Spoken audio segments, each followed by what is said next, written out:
Thanks for logging on to myfoxhurricane.com. 17 days left in the hurricane season. Things have been very quiet lately, and you know what? It's going to stay that way because we've got all this cold air, and really conditions have changed dramatically over the past several weeks. So we look back at those forecasts beginning of the season, some of these before the season even started. Remember NOAA forecasting 13 to 18 named storms, 5 to 9 of those becoming hurricanes, and 2 to 5 of those becoming major hurricanes. You compare that to that altered forecast from Colorado State, where they had 16 named, 8 hurricanes and 3 major hurricanes. So basically, both of them were looking at a little bit above average for this season. Now you look at where we ended up, and what you see here is we had 13 named storms, 5 of those becoming hurricanes and 4 major hurricanes. So just going by the numbers alone,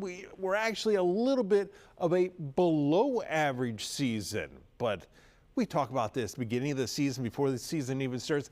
These numbers are always very misleading because you throw these numbers on that and you're trying to quantify what kind of a season you're going to have just strictly on the number of hurricanes, but it all matters where these hurricanes go. As far as the U.S. is concerned, as far as Florida is concerned, it was below average. It was a great year for us. We really weren't affected by anything. We really never had any threat of any tropical activity. So this was a good year for us.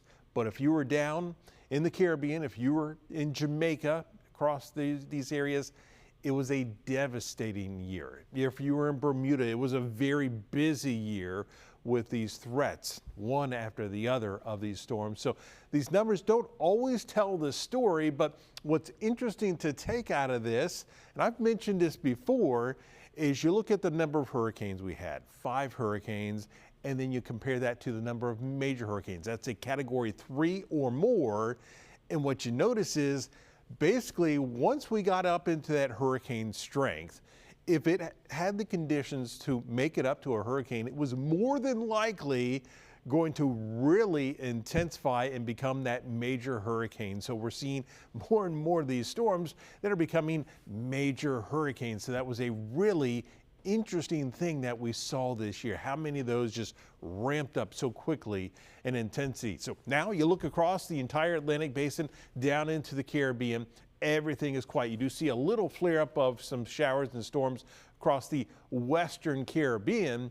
Nothing to be concerned about. We're not going to see any tropical formation over the next 7 days. Looking down in the Caribbean, where that area is, really all the models are expecting to see is just an increase in the rain as we go through the next several days. But we've got more dry air starting to push in our direction. So everything's going to stay quiet, but we'll keep you updated right here on myfoxhurricane.com.